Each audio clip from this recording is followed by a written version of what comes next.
All right, so here we are. We're to our final. Actually, it's always so weird to me when we get to this point where we are literally at our final lecture, and I guess that's where we are because we're talking about digestive system. Now, this is our final system that we talk about, and we're going to start out by talking about what are the processes that occur in this system, and then we'll start talking about the pathway and a lot of the details. So here at the beginning, when we talk about the digestive system, we can say the functions of the digestive system are on this side of the board here. And you can see I have ingestion. This is when you are eating food. I don't know why this is tilted there. Let's see if that's better.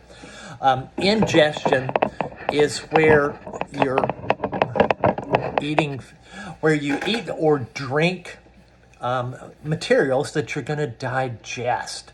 So the first step in the process of digestion is ingestion, eating or drinking. Then we have various forms of digestion. When you eat, the first thing you do is you chew up your food, and so you mechanically break it down. So mechanical digestion is any of the processes that are physically disrupting the material that you are bringing in.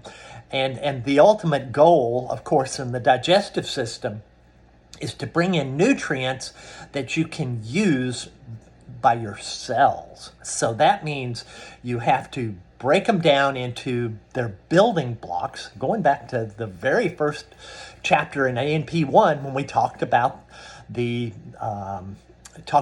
biological macromolecules. That's where we're headed, is to create biological macromolecules that your body can use. So the first two steps are to bring in the food and start mechanically breaking them up. And so mechanical digestion, of course, occurs in your mouth. It occurs in your stomach as well. We'll talk when we get to the stomach. We talk about churning actions of the stomach, where it's like a washing machine churning the food up. That's mechanical digestion as well. Chemical digestion uses enzymes to lower the activation energy of the chemical reaction for catabolism of those complex biological macromolecules. Catabolism meaning breaking them down into their building blocks. And so chemical digestion is going to begin in your mouth. And there's an enzyme in your mouth called salivary amylase. And so when you start to chew up your food and the saliva mixes with your food, you could try this actually.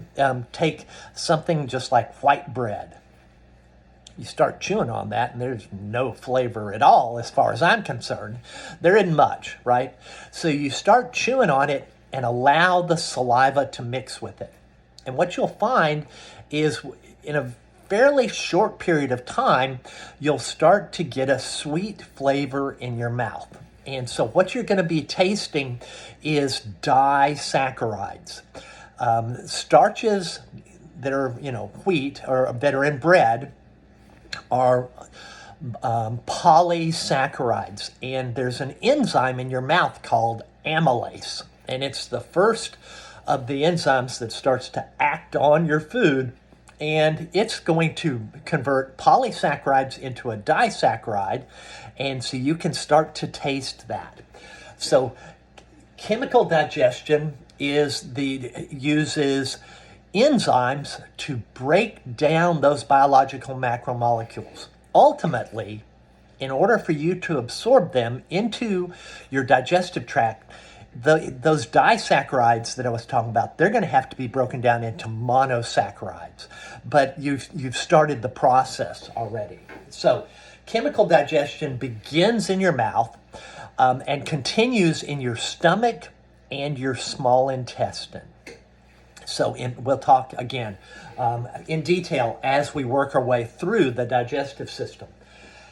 Propulsion and mixing. How does it get there? It's not by gravity. It doesn't flow through your system by gravity.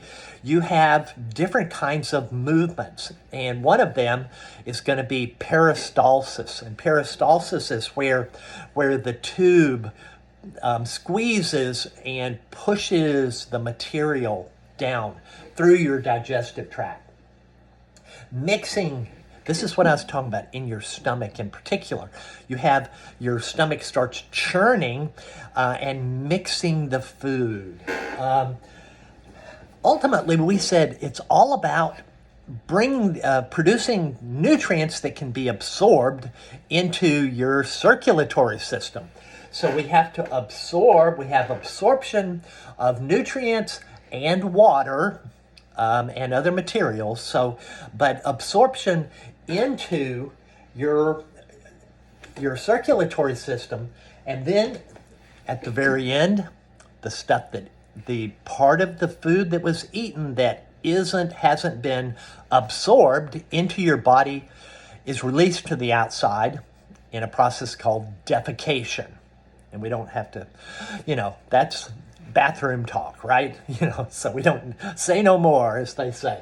So we have, from beginning to end, these are the functions of the digestive system. The pathway it's going to follow from your mouth, the oral cavity, into the pharynx. Remember, this is a common passageway for both air and food. The esophagus, air went into the larynx. The food goes behind the trachea in the esophagus. It makes its way into the stomach and then into the small intestine. In the small intestine, we divide it up into 3 different parts. We have the duodenum, the jejunum, and the ileum. And then from the ileum, it enters into the base of your large intestines on the right side, down low. It enters into the cecum, and it goes up the right side in the ascending colon, then across in the transverse colon, then down again on the left side, the descending colon, and then we get to a curvy section called the sigmoid colon, which then feeds into the rectum and ultimately to the outside through the anus.